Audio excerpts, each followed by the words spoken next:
Kenapa mereka demikian? Karena mereka berkata, kami tidak mengapa, ya. Tidak ada dosa bagi kami jika melakukan hal tersebut bagi orang-orang selain Yahudi, ya. Ini sebagaimana sudah kita singgung, keyakinan orang Yahudi bahwasanya harta selain milik mereka yang ada pada orang-orang selain Yahudi pada hakikatnya adalah milik mereka. Jadi mereka boleh ambil dengan berbagai macam cara. Dan juga di antaranya tentunya ketika mereka hendak menolak, ya, supaya bisa mengambil harta dari non-Yahudi, tentunya di antara mereka akan ada yang bersumpah, sebagaimana disinggung oleh Tahir bin Asyur dalam tafsirnya. Mereka akan bersumpah, ini dengan mudah mereka bersumpah atas nama Allah Subhanahu wa taala supaya bisa mengambil harta orang-orang dari non-Yahudi. Jadi mereka mudah sekali bersumpah dengan nama selain Allah agar bisa mengambil harta orang lain. Ya. Ini di antara sifat-sifat orang Yahudi.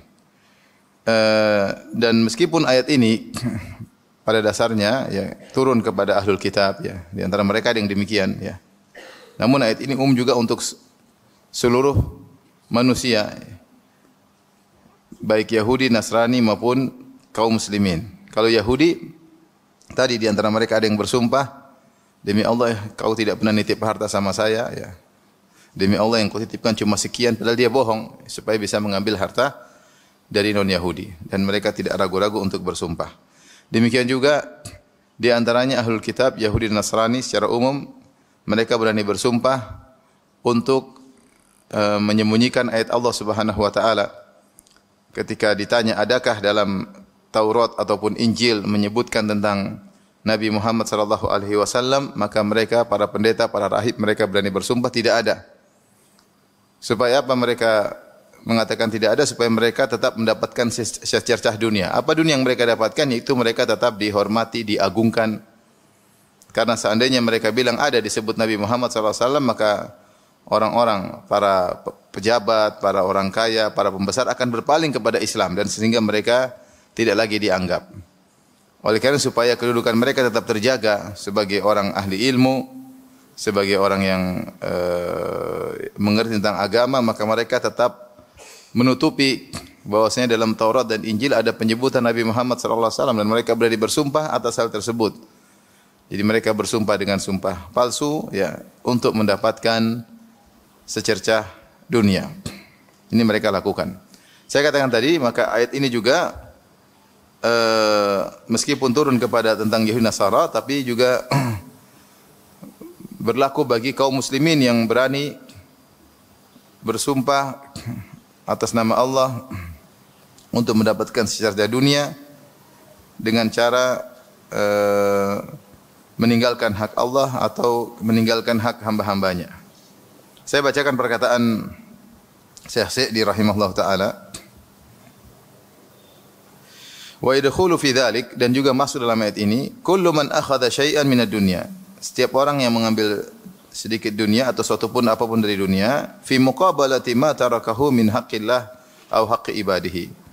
Yaitu dengan cara dia meninggalkan hak Allah, dia meninggalkan hak Allah enggak apa-apa, yang penting dapat dunia. Atau dia sengaja meninggalkan hak hamba yang lain, ada hak tidak dia tunaikan hak orang, enggak ada masalah, yang penting dia dapat dunia. Wa kadzalika man halafa ala yaminin yaqtati'u biha ma la ma'sumin fa huwa dakhilun fi hadhil ayat. Demikian ada orang yang berani bersumpah atas nama Allah supaya bisa mengambil harta orang lain, maka semuanya masuk dalam ayat ini. Di antaranya Ibnu Katsir rahimahullah menyebutkan beberapa contoh tentang hal tersebut. Beliau menyebutkan beberapa hadis, ya. Di antaranya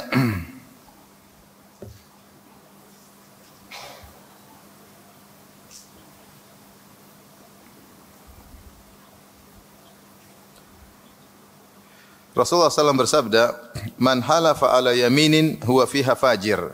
Siapa yang bersumpah dengan nama Allah padahal dia dusta, liyaqtata biha malam ri'i muslim, dalam rangka untuk mengambil harta seorang muslim, laqiyallahu azza wa jalla wa huwa alaihi ghadban, maka dia akan bertemu dengan Allah hari kiamat kelak dan Allah dalam kondisi murka kepadanya.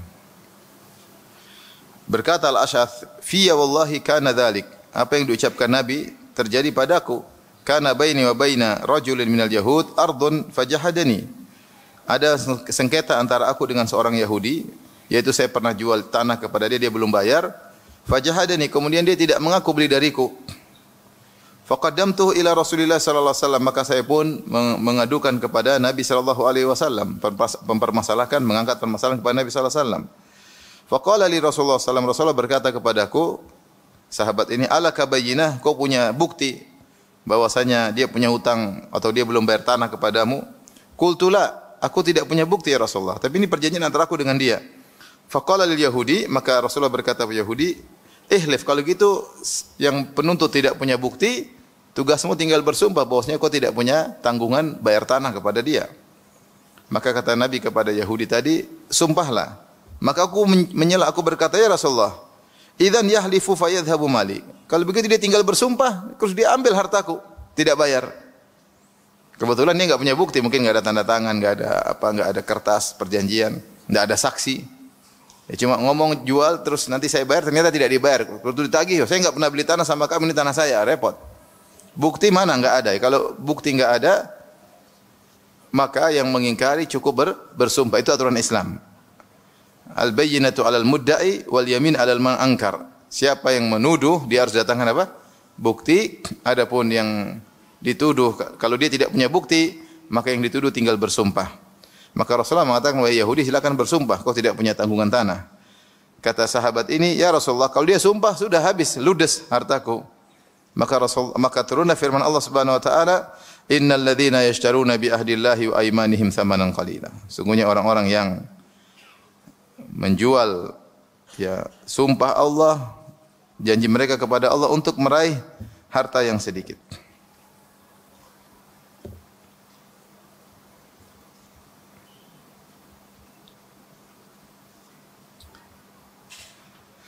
Oleh karenanya kalau ada yang bersumpah demi untuk mendapatkan sedikit dunia, maka dia termasuk dalam ayat ini. Termasuk di antaranya ya, bersumpah seperti dalam rangka untuk melariskan barang ya. Al-munafiq lisil'atihi bil halifil kadhib. Dalam hadis kata Rasulullah sallallahu tiga golongan, salasatun la yukallimuhumullah wa la yanzuru ilaihim yaumal qiyamah wa la yuzakkihim wa lahum adzabun alim.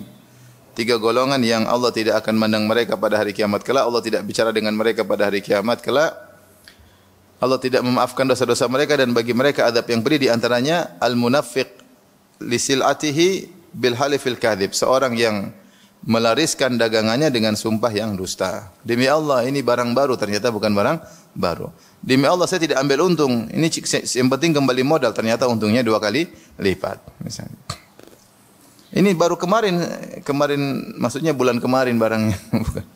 Seperti orang banyak bersumpah, ini berarti dia menjual sumpah-sumpahnya atas nama Allah demi mendapatkan secercah apa? Dunia. Ini termasuk. Kemudian di antara yang termasuk dalam hal ini, ya, seperti seorang yang meninggalkan hak Allah, tadi saya sebutkan perkataan Syekh Sa'di, demi untuk mendapatkan dunia. Ini dilakukan orang-orang ahlul kitab ketika para pembesar bertanya tentang suatu hukum. Mereka kalau bilang haram, mereka takut enggak digaji lagi oleh penguasa, maka mereka tidak bilang haram. Mereka bilang apa? Halal. Ya, ini sama menjual ayat-ayat Allah Subhanahu wa taala. Ya, ini bahaya ya. Jadi demi untuk mendapatkan dunia, mereka nekat untuk menyelisih janji mereka kepada Allah untuk menjelaskan dengan sesungguh-sungguhnya. La tubayyinunnahu linnas. Allah telah mengambil sumpah dari para ulama untuk menjelaskan kepada manusia tentang hakikat kebenaran, tapi karena demi dunia maka mereka pun menyembunyikannya. Jelas-jelas haram dia bilang tidak. Tidak apa-apa. Supaya apa? Supaya dapat apa? Dunia.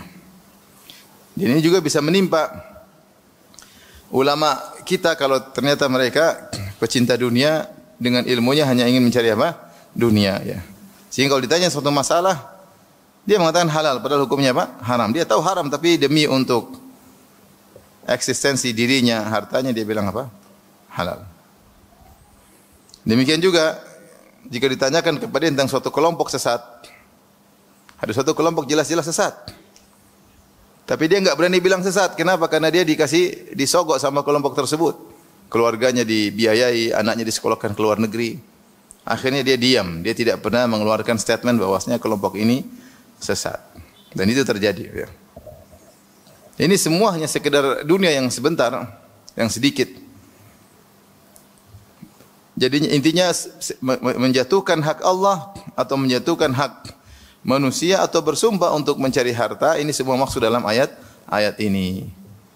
Dan ini ayat asalnya turun kepada para ulama Yahudi.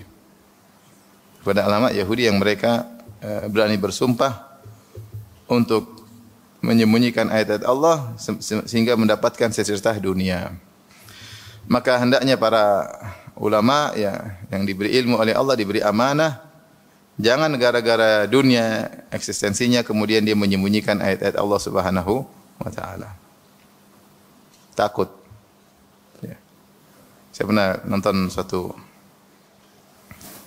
klip ketika ditanya pembahasan tentang film Korea, K-pop Korea dan joget-joget. Maka ulama di depannya enggak bisa bilang haram. Dia bilang gimana orang suka nonton ini? Dia enggak berani bilang haram. Padahal tahu, semua orang tahu bahwasanya terbuka aurat, joget-joget seperti itu. Apa ada yang ragu bahwasanya K-pop itu haram? Memang yang pertama ada musik-musik, kedua yang K-pop itu memang pakai jilbab atau pakai cadar joget-joget. Enggak. Semua orang tahu itu haram. Tapi karena ini di televisi live, enggak bisa. Enggak bisa. Demi menjaga eksistensi dirinya takut ditinggal oleh audiens, enggak bisa. Enggak bisa bilang apa? Haram dan tidak menyusul pembahasan belakangan. Ini oleh karena seorang jangan menjebak dirinya sehingga terjebak dan tidak bisa berkata-kata ya. Akhirnya malah mengesankan seakan-akan benar. Seakan-akan benar. Ini namanya menjual ayat-ayat Allah demi mendapatkan eksistensi keduniaan. Sama seperti ada seorang dai, saya juga pernah nonton, dia diundang di perkumpulan para Nasara, kemudian dia bercerita seakan-akan bahwasanya Nasara di atas kebenaran. Sehingga tidak mengesankan sedikit pun bahwasanya mereka di atas kesyirikan, malah dia puji-puji dulu pendeta ini begini dulu begini. Jadi orang yang hadir orang Nasara, wah kita benar berarti. Ini namanya menyembunyikan kebenaran demi untuk mendapatkan apa?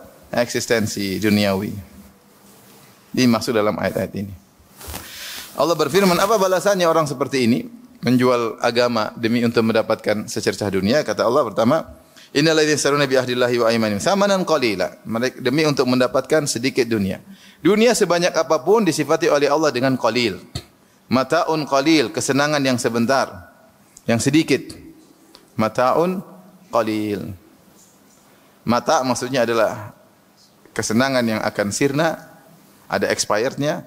Kemudian qalil cuma sedikit. Apapun kedudukan yang didapatkan karena menjual ayat Allah, ataupun banyak harta yang dia dapatkan karena menjual ayat Allah, itu cuma sedikit. Hati-hati, ini banyak. Kalau musim politik, kadang-kadang orang jual ayat Allah Subhanahu wa taala. Kadang-kadang orang menyembunyikan kebenaran demi mendapatkan dunia. Jadi apapun yang mereka dapatkan itu sifatnya qalil, sedikit. Ulaika la khalaqa lahum fil akhirah. Mereka itulah orang tidak mendapatkan bagian di akhirat. Itu tidak dapat bagian pahala di akhirat karena dia telah memilih mendapatkan sedikit dunia kemudian dengan mengorbankan kebenaran. Entah dengan sumpahnya, ya, janjinya atau dengan mengorbankan kebenaran secara umum, ya.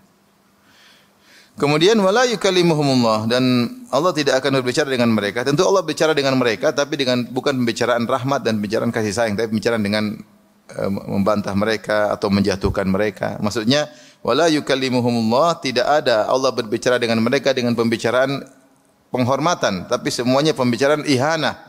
Allah bicara dengan mereka dengan kehinaan. Karena kita tahu dalam dalil yang lain Allah berbicara orang kafir, Allah berbicara dengan orang pelaku maksiat, tapi pembicaraannya semua dengan penghinaan. Jadi maksud ayat ini wala yukallimuhumullah, maksudnya Allah Subhanahu wa taala tidak berbicara dengan mereka dengan pembicaraan penghormatan. Wala yanzuru ilaihim, dan Allah tidak memandang mereka, maksudnya tidak memandang mereka dengan pandangan rahmat, karena semua orang pasti dilihat oleh Allah. Tidak ada satu makhluk pun kecuali terlihat oleh Allah. Tapi Allah memandang mereka bukan dengan pandangan rahmat, tapi pandangan marah kepada mereka. Itu wala yanzuru ilaihim, maksudnya Allah tidak memandang mereka dengan pandangan kasih sayang. Yaumul qiyamah, pada hari kiamat. Wala yuzakkihim wala yutahhiruhum, maksudnya Allah tidak mensucikan mereka. Itu Allah tidak memaafkan mereka. Karena mereka menjual ayat-ayat Allah, mereka bersumpah sama Allah, jadilah Allah tidak ada nilainya di sisi mereka. Mereka jual Allah untuk mendapatkan dunia, mereka menyembunyikan kebenaran dari Allah untuk mendapatkan dunia. Walahum adzabun alim, dan bagi mereka azab yang pedih. Dan bagi mereka azab yang pedih. Maka ini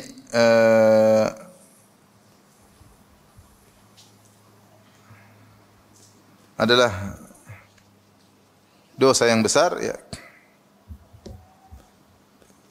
yang dilakukan oleh orang-orang yang ingin mendapat dunia dengan menyembunyikan kebenaran.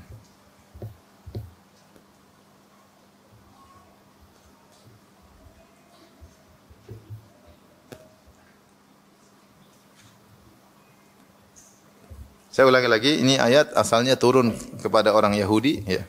Sebagian disebut oleh Ibnu Katsir rahimahullahu taala, ya.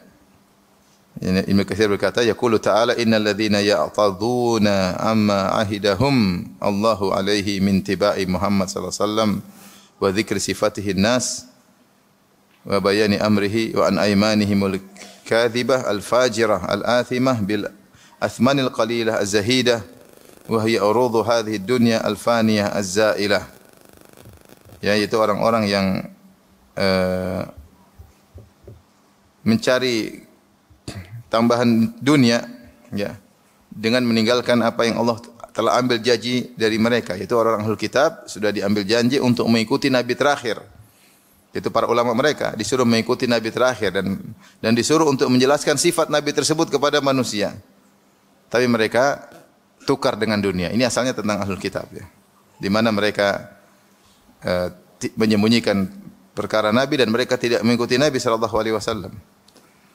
Wa an aymanihim al-kadhibah, demikian juga atas sumpah-sumpah mereka yang dusta untuk mendapatkan bil athmanil qalilah, untuk mendapatkan ganti, ya, harga yang sedikit, az-zahidah, yang murah, yang sedikit. Wa hiya urudhu hadhihi dunya, dan itu adalah perkara dunia ini, al-fani az-zailah, yang akan sirna dan hilang.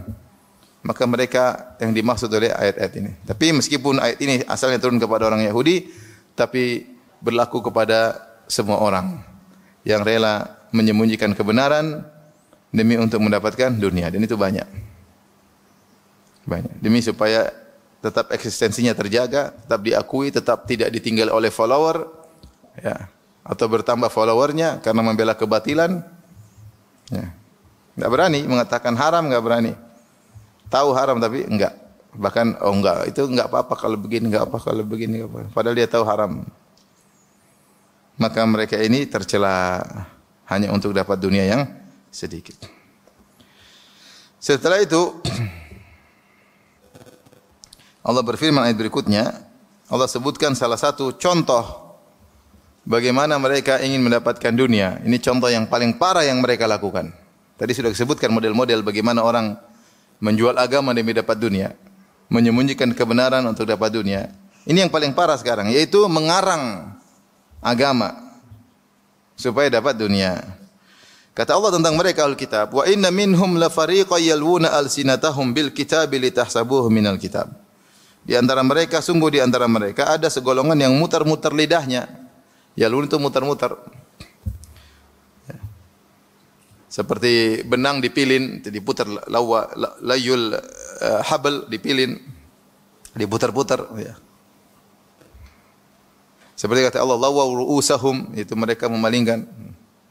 Wa idza qila lahum ta'alu yastaghfir lakum Rasulullah, lawaw ru'usahum. Kalau dipanggil marilah kepada Nabi, Nabi akan mohon ampunan buat kalian. Lawaw ru'usahum, mereka palingkan wajah mereka.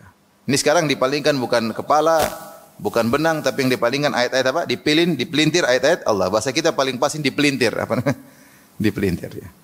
Jadi di antara mereka ada yang mempelintir dengan lisan mereka, mereka mempelintir ayat-ayat Allah, Alkitab, itu Taurat atau Injil.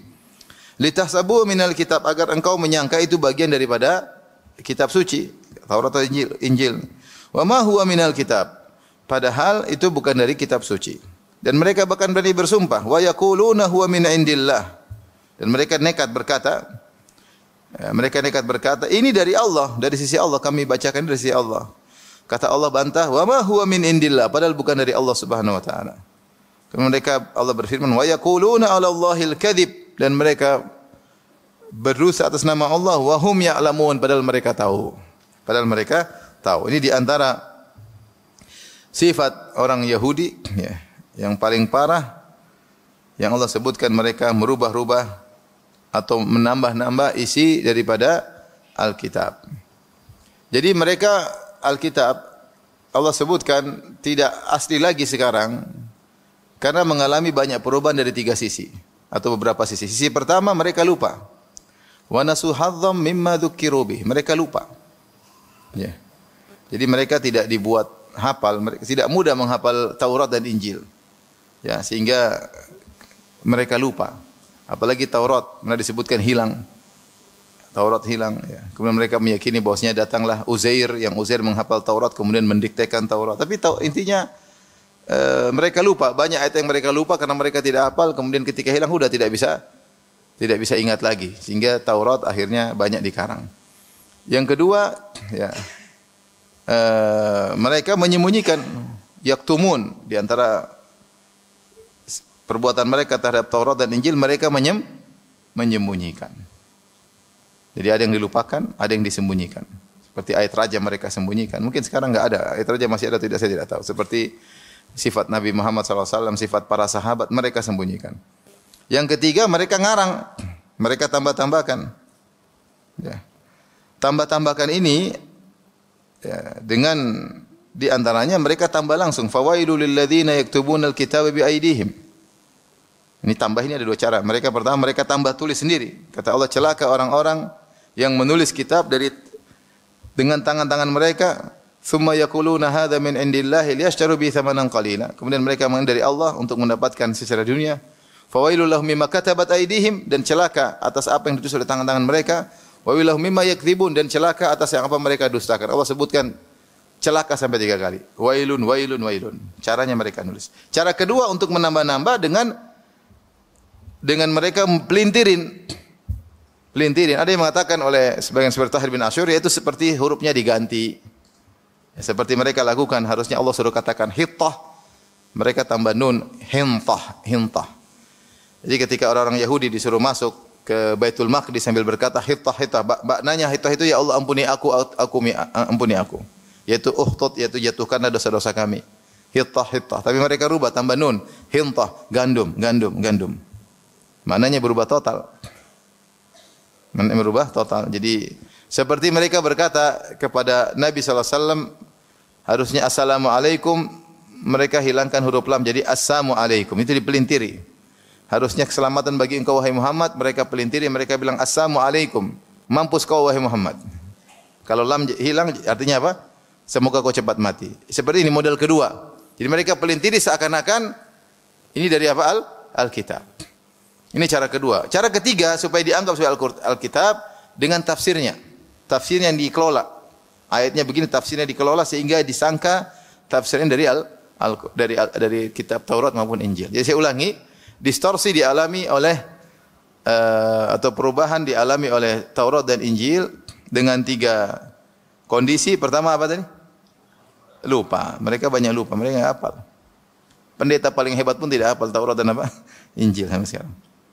Sementara kita orang Islam ada umur 8 tahun sudah hafal Al-Quran. Dan banyak, bukan 1-2 orang, banyak. Ya. Kemudian yang kedua tadi apa? Dengan menyembunyikan banyak, menyembunyikan ayat raja, menyembunyikan sifat Nabi, jelas mereka sembunyikan. Yang ketiga dengan menambah. Nambah ini dengan 3 cara. Pertama dengan tulis langsung. Kedua dengan apa? Pelintiri seperti yang disebut ayat ini. Yang ketiga dengan tafsirnya yang dirubah-rubah. Ayat ini bicara apa, dia tafsirkan yang lain.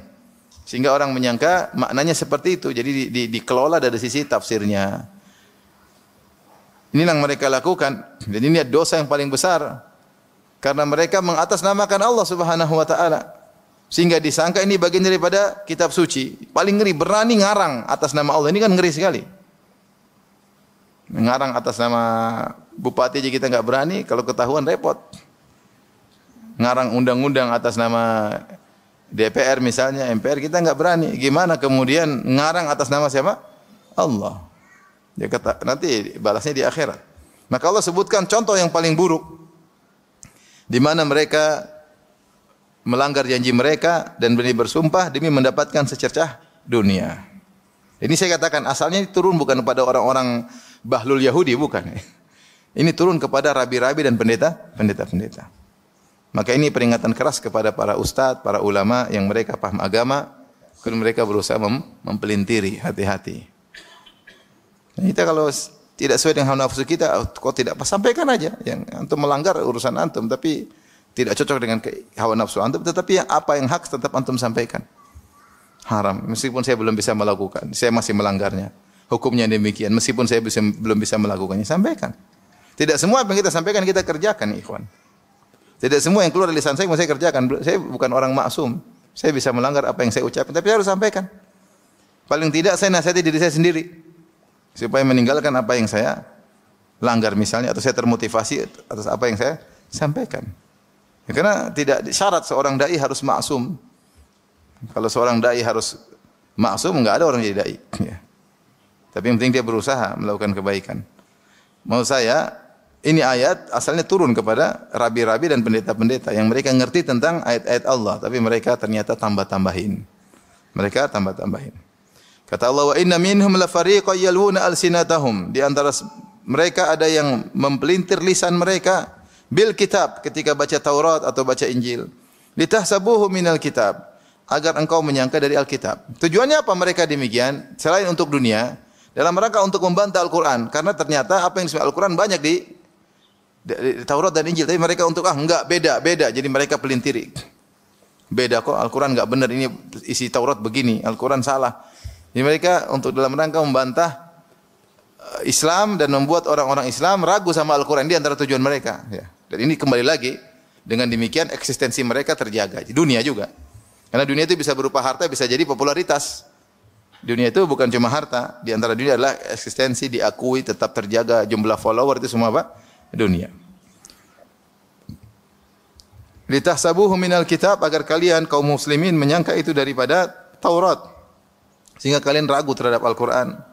Wa ma huwa minal kitab, itu bukan sama sekali bukan Taurat. Wa yaquluna huwa min indillah. Mereka berkata dari sisi Allah, padahal itu bukan sisi Allah. Kata Allah, wa yaquluna 'ala Allahil kadzib. Dan mereka berani berdusta atas nama Allah Subhanahu wa taala, wa hum ya'lamun, padahal mereka mengetahui.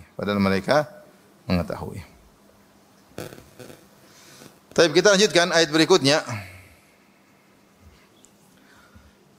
Ma kana li basharin ay yu'tiyahu Allahul kitaba wal hukma wan nubuwah.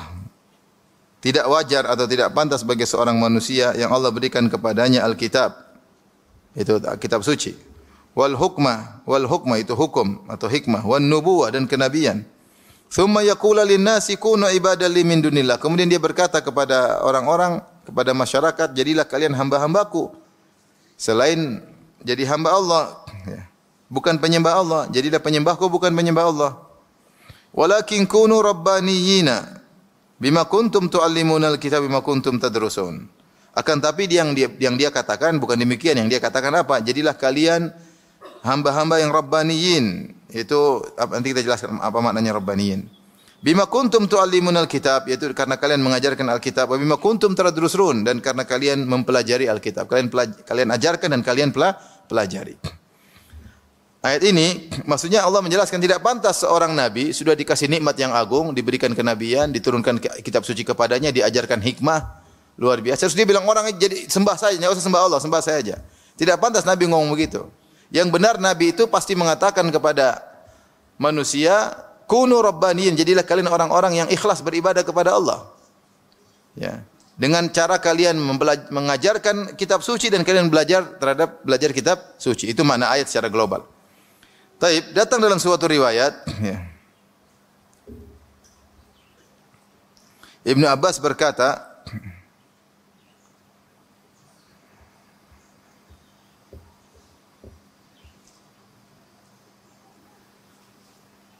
dari riwayat Ibnu Ishaq dengan sigat tahdits, haddatsana Muhammad bin Abi Muhammad an Ikrimah an Sa'id bin Jubair an Ibnu Abbas. Ibnu Abbas berkata, qala Abu Rafi' al-Quradi Abu Rafi Al-Quradhi, "Hina ijtama'at al-ahbaru min al-yahud wan nasara min ahli Najran."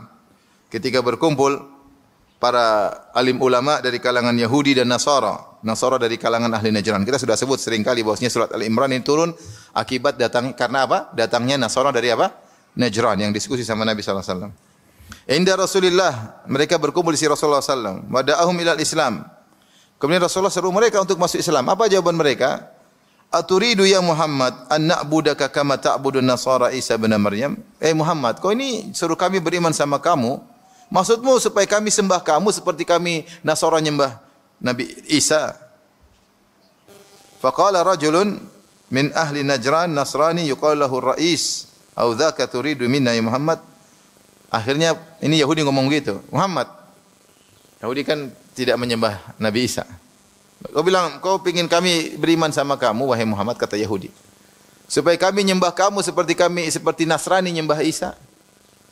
Orang Nasrani komentar situ, ada pemimpin mereka namanya Rais, dia berkata, "Awadzaka turidu minna ya Muhammad wa ilaihi tad'unana?" Memang begitu Muhammad, kau ingin kami Nasara Najran nyembah kamu, itu yang kau serukan kepada kami. Kata Rasulullah, "Ma'adzal." Ini mereka ngeyel sebenarnya. Mereka tahu Rasulullah tidak suruh nyembah Nabi. Rasulullah suruh nyembah siapa? Allah. Justru Rasulullah mengingkari Nasara, kenapa? Karena mereka menyembah apa? Menyembah manusia. Tapi ini namanya memang provokator, memang kalau tidak mau ya begitu, cari-cari alasan. Maka Rasulullah berkata, "Ma'adzallah an na'budu ghairallah." Kami berlindung kepada Allah dari sikap menyembah kepada selain Allah. Au an na'mura bi ibadati ghairihi, dan kami berlindung kepada Allah dari sikap menyuruh menyembah selain Allah. Ma bidzalika ba'athani, Allah tidak mengutusku untuk demikian. Wala bidzalika amarni, Allah tidak memerintahkan aku untuk demikian. Maka turunlah firman Allah Subhanahu wa taala, "Ma kana li basharin ay yu'tiyahu Allahul kitaba wal hukma wan nubuwwah," ayat yang tadi kita sebutkan.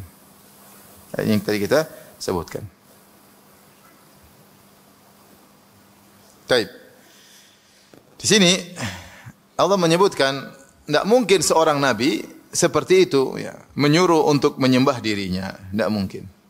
Dan ini isyarat juga kepada Nasara. Nabi Isa pun tidak mungkin demikian.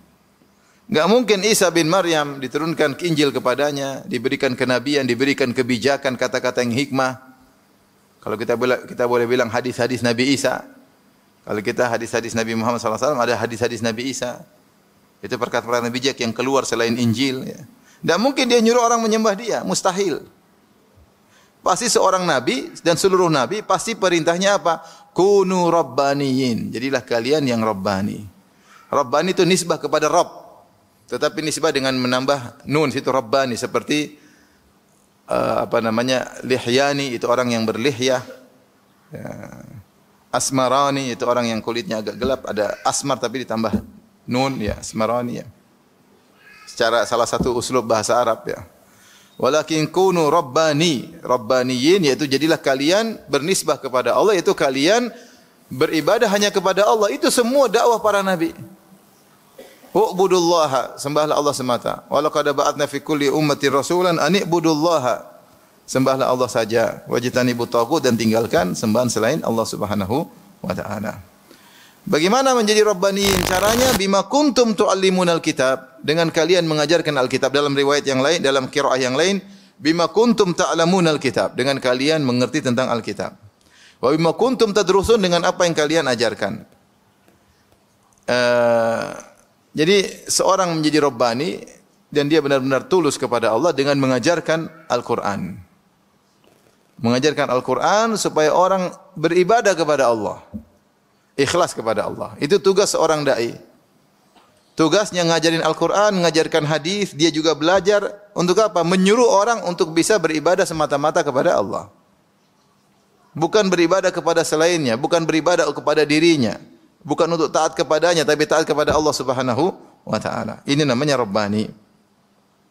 Kalau ada orang mengajarkan Al-Quran dan Sunnah, ternyata tidak mengarah kepada demikian, maka tentu bukan rabbani. Karena rabbani itu nisbah kepada Allah. Rabbani. Di sini beda antara dalam qiraat ta'lamun membaca beda antara membaca dengan ad-dirasah. Kalau tadrusun bima kuntum tadrusun, itu kalian menjadi rabbani dengan kalian mengajarkan Alkitab, wa bima kuntum tadrusun, dengan kalian pelajari Alkitab. Jadi beda antara tilawah dengan dirasa, antara qiraah dengan dirasa. Kalau baca sekedar baca, dirasa itu baca diulang-ulang. Makanya diartikan oleh para ulama, maksudnya mempelajarinya, dibaca ulang-ulang, mentadabburinya. Kalau mau jadi rabbani harus demikian, baca Al-Qur'an diulang-ulang, dipahami maknanya apa agar bisa dikerjakan. Makanya Allah dalam hadis kata Rasulullah sallallahu alaihi wasallam, "Majtama'a qaumun fi baitin buyutillah, yatluna kitaballah wa yatadarasunahu bainahum, illa nazalat alaihimus sakinah wa hafat bihimul malaikah wa ghasyiyatuhumur rahmah wa dzakarallahu fi man indah." Dzakarahum fi man indah. Tidaklah suatu kelompok duduk di suatu golongan duduk di masjid Allah, yatluna kitaballah, mereka baca Al-Qur'an, kemudian wa yatadarasunahu, kemudian mereka pelajari. Jadi dirasah beda dengan tilawah. Di sini Rasulullah menggabungkan. Tilawah dituntut, kita dituntut baca Al-Qur'an, tetapi kita dituntut juga untuk mempelajarinya, mentadabburinya. Nah, kalau orang sudah jadi orang alim, dia belajar tadabbur, dia mengajarkan, maka dia menjadi Rabbani, yaitu mengarahkan manusia untuk ikhlas kepada Allah Subhanahu wa taala. Dari sini sebagian ulama di antaranya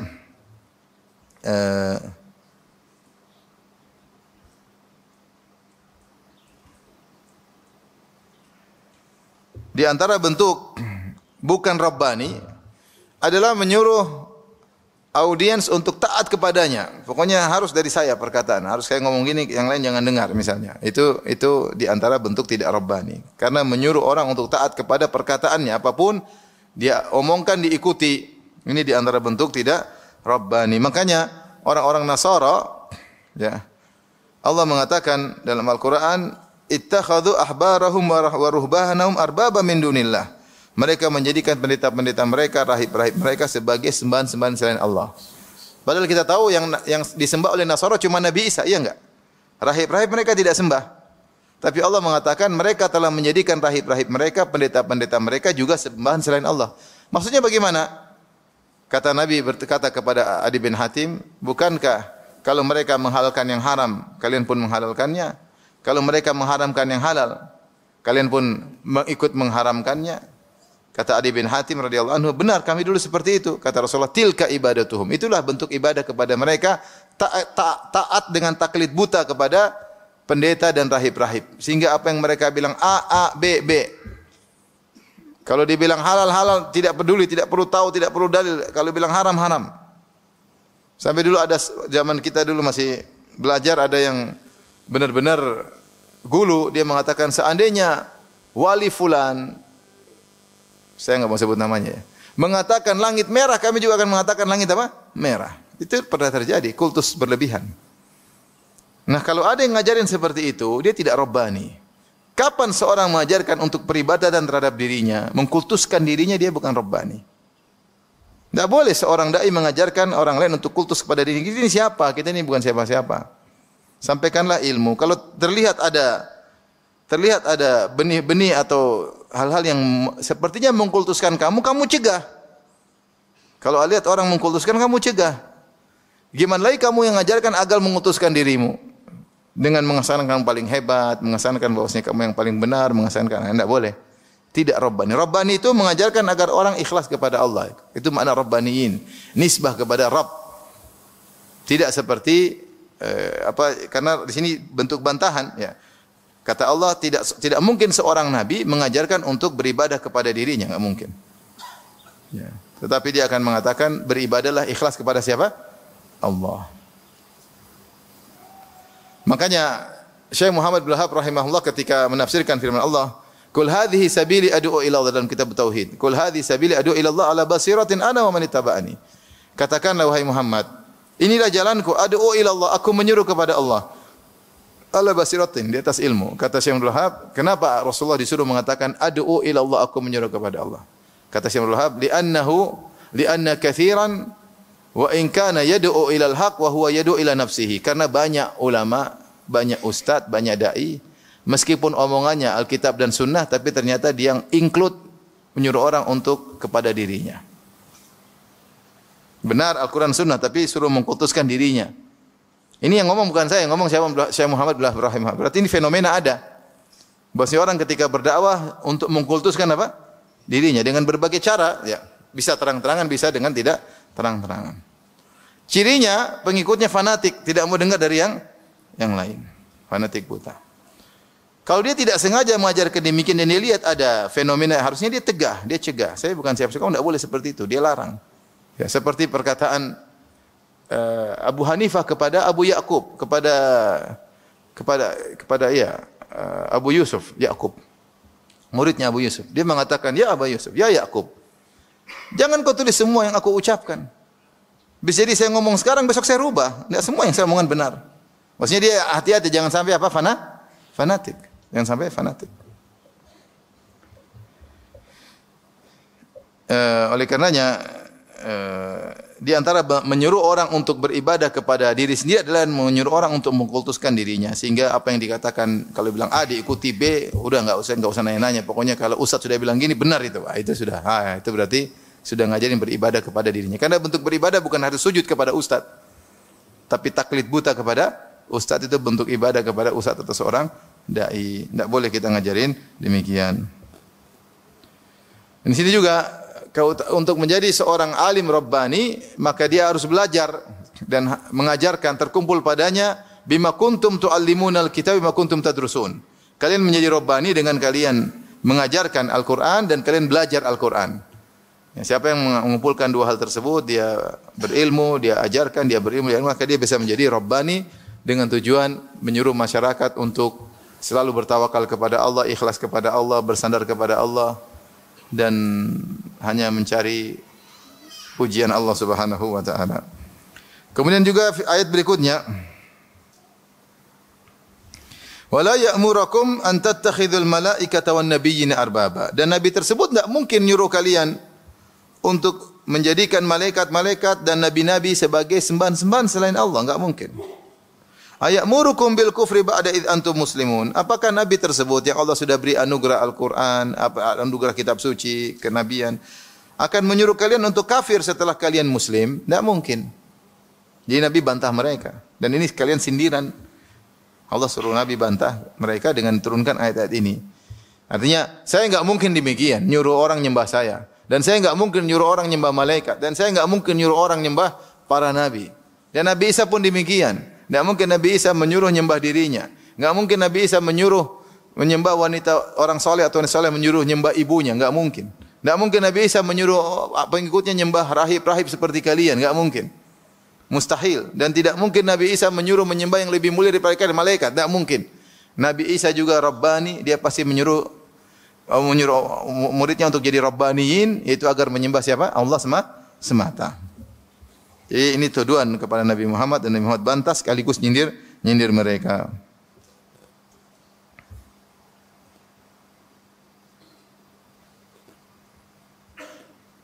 Ibnu Katsir rahimahullah menyebutkan banyak ayat. Ini semua kesepakatan para nabi. Dari Nabi Adam sampai Nabi Isa, Nabi Muhammad sallallahu alaihi wasallam. Di antaranya surat Al-Anbiya ayat 25, "Wa ma arsalna min qablika min rasulin illa nuha ilaihi annahu la ilaha illa ana fa'budun." Dan tidaklah kami utus sebelum engkau wahai Muhammad seorang rasul pun kami utus, tidak seorang pun kecuali kami wahyukan kepadanya, la ilaha illa ana fa'budun, tidak ada yang berhak disembah kecuali aku, maka sembahlah aku semata. Itu Allah Subhanahu wa taala. Wa qala ta'ala dalam surat An-Nahl 36, wa laqad ba'atsna fi kulli ummatin rasulan an ibudullaha wajtanibut taghut. Sungguh kami telah utus kepada setiap umat seorang rasul yang menyuruh sembahlah Allah semata dan jauhilah taghut. Allah juga berfirman surat Az-Zukhruf 45, was'al man arsalna min qablika min rusulina aja'alna min dunir rahmani alihatan yu'badun. Ya. Tanyakanlah kepada para rasul yang kami utus sebelum engkau. Tanya semuanya. Apa kami pernah menjadikan selain Allah sembah-sembah untuk disembah? Enggak ada, yang disembah cuma Allah. Tidak ada Allah bikin Tuhan-Tuhan tandingan, sembah saya, sembah juga mereka. Enggak. Kemudian demikian juga wa may yaqul minhum inni ilahun min duni fadzalika najzihi jahannam kadzalika najzi zalimin. Dan kalau ada malaikat yang berani berkata, sungguhnya aku Tuhan selain Allah, maka kami akan masukkan malaikat tersebut ke dalam neraka jahanam. Ada malaikat, sembah saya, langsung malaikatnya masuk neraka jahanam. Tapi enggak ada malaikat ngomong demikian. Sini ada faedah yang disebutkan oleh Tariq bin Ashur, ya. Terkait ayat 80, ya. Ayat 79. Allah berfirman, thumma yaqulu linnasi kunu ibadan li min dunillah. Tidak ada seorang nabi pun berkata, sembahlah aku, tidak usah sembah Allah. Enggak ada nabi demikian. Tahir bin Ashir menjelaskan konsekuensi dari syirik. Siapa yang menyembah Nabi Isa, hakikat Nasara apa? Nasara hakikatnya mereka nyembah Nabi Isa dan juga nyembah Allah, iya enggak? Orang Nasara nyembah Allah enggak? Nyembah Allah, tapi juga nyembah Nabi Isa. Itu dinilai kesalahan. Seakan-akan Nabi Isa berkata, sembah aku saja, jangan sembah Allah. Jadi menyembah Nabi Isa dan Allah menurut syariat sama saja dengan menyembah Nabi Isa, tidak menyembah Allah. Jadi semua hakikat syirik nama artinya tidak menyembah Allah. Meskipun orang musyrikin ngaku nyembah Allah juga.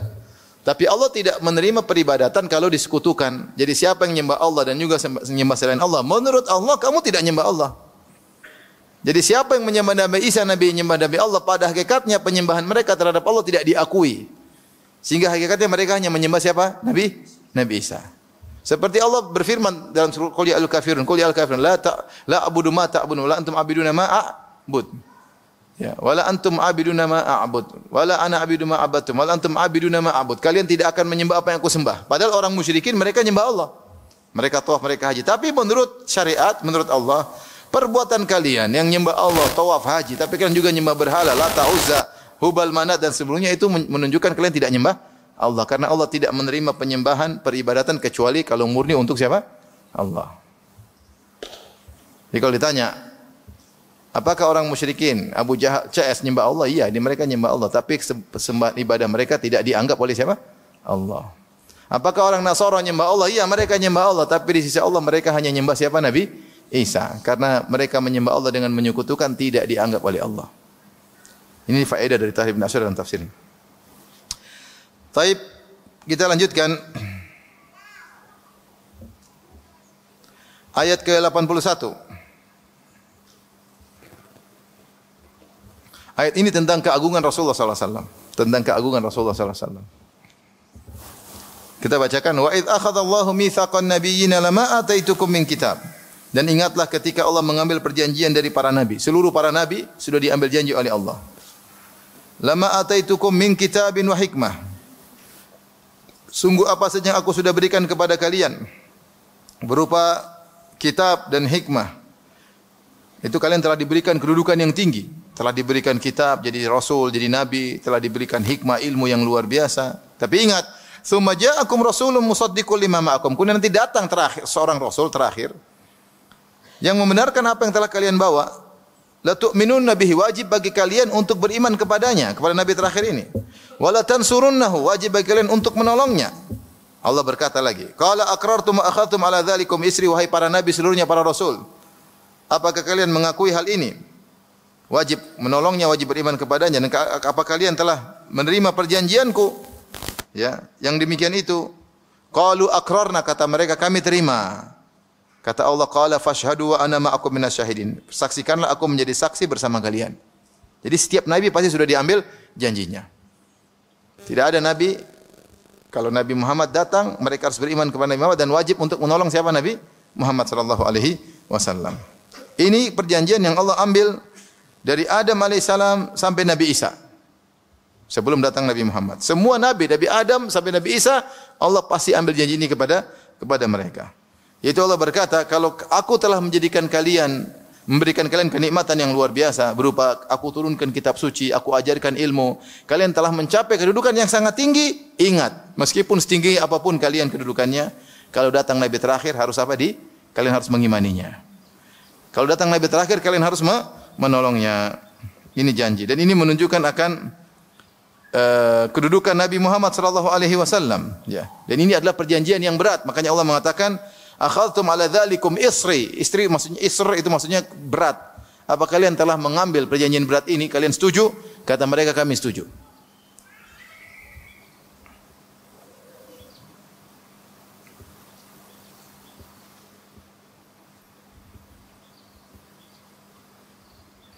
Datang dalam satu hadis riwayat Imam Ahmad, saya bacakan. Dari Abdullah bin Thabit qala jaa Umar ila Nabi sallallahu alaihi wasallam. Umar datang menemui Nabi sallallahu alaihi wasallam. Ila Nabi faqala ya Rasulullah inni marartu bi akhin li min Quraidah.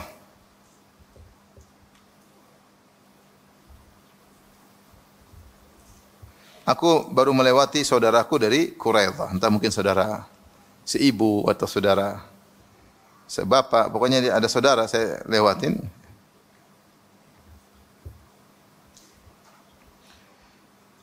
Orang Yahudi, Quraidah dari Banu Quraidah, Yahudi. Fakataba li jawami'a minat Taurat. Maka dia tuliskan nasihat-nasihat dari Taurat. Dia nulis. Taurat kan isinya nasihat-nasihat. Hukum-hukum. Dia tulis. Dia salin beberapa nasihat kasih sama saya. Ala a'riduha alaika. Maukah saya bacakan ya Rasulullah nasihat-nasihat tersebut? Dari mana? Dari Yahudi. Kemudian dari cuplikan-cuplikan dari Taurat. Kata Umar, bolehkah saya bacakan kepada engkau? Qala, kata sang perawi Abdullah bin Thabit, fataghayyara wajhu Rasulillah. Rasulullah wajahnya berubah. Qultu lahu, ala tara ma bi wajhi Rasulillah sallallahu alaihi wasallam? Aku tegur Umar, wahai Umar, tidak kau lihat wajah Nabi berubah? Itu Nabi tidak suka disuruh begitu. Mau enggak Nabi dengarin saya bacain isi Taurat? Nabi berubah wajahnya. Maka Umar pun sadar, Umar segera berkata, radina billahi rabba wa bil islami dina wa bi Muhammadin rasulan. Kami ridha Allah sebagai Tuhan kami, Islam sebagai agama kami, Muhammad sebagai rasul kami. Fasuri an Rasulullah sallallahu alaihi wasallam, kemudian Rasulullah sallallahu kayak kemudian seperti tertidur sejenak, kemudian ada wahyu yang masuk. Maka Rasulullah berkata, walladzi nafsu Muhammadin biyadihi. Demi zat yang jiwa Muhammad berada di tangannya. Lau asbaha fikum Musa alaihissalam, kalau seandainya Musa ada di tengah kalian, thumma taba'tumuhu, kemudian kalian ikut Musa, jangankan Tauratnya, Musanya saja kalian ikuti, ngaji sama dia, tidak ngaji sama saya. Wa taraktumuni, kalian tinggalkan aku, la dhalaltum, kalian akan sesat. Ya. Dalam hadis yang lain, ya, Rasulullah berkata, riwayat yang sama mirip, Umar bawa lembaran isi Taurat. Maka Rasulullah berkata, "Amutahawwikuna anta ya ibn al-Khattab?" Kenapa kau bingung wahai Umar? Kau ini orang bingung.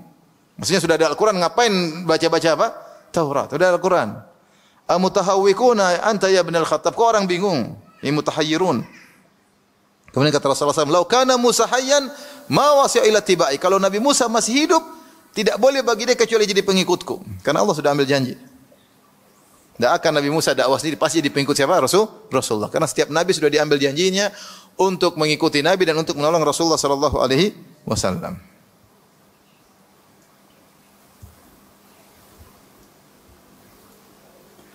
Kata Ibnu Katsir, saya nukilkan, dia berkata, dalam riwayat, "Lau kana Musa hayyan baina adhhurikum ma halalahu illa an yattabi'ani." Kalau Musa masih hidup di tengah kalian, tidak halal baginya kecuali menjadi pengikutku. Kata Ibnu Katsir rahimahullah, fi ba'dil ahadits lahu, dan dalam sebagian riwayat, "Lau kana Musa wa Isa hayyaini lama wasi'ahuma illa tibai." Kalau Musa dan Isa masih hidup, tidak boleh bagi mereka berdua kecuali jadi pengikutku.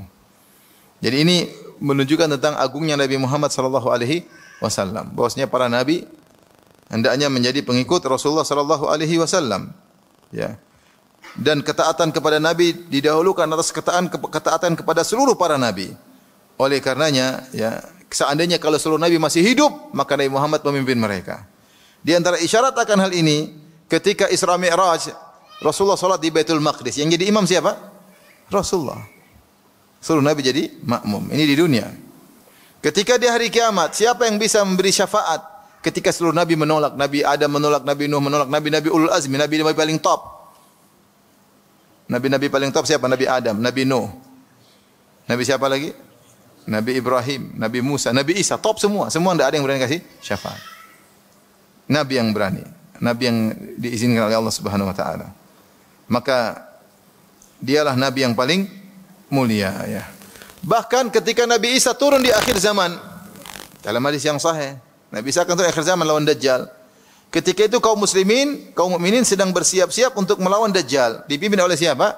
Al-Imam Mahdi. Bukan Imam Mahdi yang muncul sekarang, belum. Di akhir zaman. Ketika Imam Mahdi jadi imam, turun sudah qomat, Nabi Isa turun. Maka Imam Mahdi dengan penuh penghormatan mempersilahkan Nabi Isa jadi imam. Silakan. Kata Nabi Isa, enggak. Saya makmummu, subhanallah. Bukan Muhammad sallallahu alaihi wasallam, baru pengikut Nabi Muhammad. Keturunannya Nabi Muhammad sallallahu alaihi wasallam, Nabi Isa menjadi makmumnya. Tidak berani menjadi apa? Imamnya. Maksud saya, Ini adalah ayat tentang pengagungan terhadap Rasulullah sallallahu alaihi wasallam, bagaimana ya seluruh nabi kalau hidup pasti ikut Nabi Muhammad sallallahu alaihi wasallam. Makanya di antara bantahan kepada orang-orang yang katanya ketemu Nabi Khadir ya. Seharusnya kalau Nabi Khadir hidup, katanya si Nabi Isa sampai sekarang masih hidup, harusnya di zaman Nabi Muhammad dia harus laporan. Ya Rasulullah, saya masih hidup. Harusnya dia ikut dalam perang Badar, dalam perang Uhud, dalam perang Khandaq, dalam dakwah-dakwah harusnya dia ikut. Ketika Abu Jahal datang harusnya yang hadang Nabi Khadir. Karena setiap nabi harus apa? Mengikuti Rasulullah. Tidak boleh jalan sendiri-sendiri kalau masih hidup. Itu aturan dari Allah Subhanahu wa taala. Ya. Jadi pendapat yang lebih benar bahwasanya Nabi Khadir sudah meninggal sebagaimana nabi-nabi ini, pendapat Imam Al-Bukhari bahwasanya tidak, Nabi Khadir tidak ada. Ya. Bahkan dalam satu hadis Rasulullah mengatakan tidak ada yang setelah ini orang masih hidup di atas 100 tahun. Rasulullah pernah mengatakan tidak ada ma min nafsin mamsusah, tidak ada satu nyawa pun yang hidup malam hari ini kecuali setelah 100 tahun pasti sudah pada meninggal. Dan itu mencakup semuanya termasuk Nabi Khadir. Kalaupun masih hidup zaman Nabi, 100 tahun setelah Nabi ngomong gitu pasti sudah meninggal. Dan sekarang sudah tahun berapa? 1400 berapa? 46 ya? Ya sudah meninggal ya. Sekali Nabi Khadir pun masih hidup zaman sekarang, ngapain dia sembunyi-sembunyi? Kalau dia keluar ceramah kayak apa, kayak sembunyi-sembunyi. Karena setiap orang pasti ditugaskan berceramah. Kalau punya ilmu sampaikan atau tidak? Kenapa dia sembunyi-sembunyi? Apalagi saya ketemu sebagian orang kaya, saya pernah ketemu pemilik hotel. Dia bilang saya pernah ketemu Nabi Khadir. Oh benar, ketemu. Ya kami kumpul, saya, jenderal-jenderal, orang kaya semua. Ini Nabi Khadir ini, Masya Allah. Terus bayar ketemu Nabi Khadir. Oh ini ternyata bayar-bayar sudah ada. Nabi Khadir sudah bikin juga pertemuan bayar-bayaran. Subhanallah. Saya bilang ini gimana ketemu Nabi Khadir orang kaya semua. Secara miskin-miskin kasihan mau ketemu Nabi Khadir, bagaimana caranya? Ini enggak benar. Akhirnya cerita sama saya. Akhirnya saya ketemu Ustaz, jadi ada cahaya kumpul. Terus tadi dia tahu bahasa Indonesia Ustaz. Masya Allah. Luar biasa Nabi Khadirnya. Jadi ini mana kalau Nabi Khadir masa ketemu sama orang kaya doang, ini enggak benar ya. Sebenarnya ada cerita, katanya ada pengajian kalau bayar 2 juta sekian bakalan ketemu ustadznya, ngobrol sama ustadznya, makan sama ustadznya. Masya Allah. Terus yang bayar 600 di jauh, remang-remang dari jauh. Taib, jadi maksud saya ini diantara bantahan kepada orang yang mengatakan Nabi Khadir masih hidup. Kalau Nabi Khadir masih hidup, dia harusnya ketemu siapa? Rasulullah sallallahu alaihi wasallam untuk membantu Nabi sallallahu alaihi wasallam. Demikian wabillahi taufiq hidayah. Assalamualaikum warahmatullahi wabarakatuh.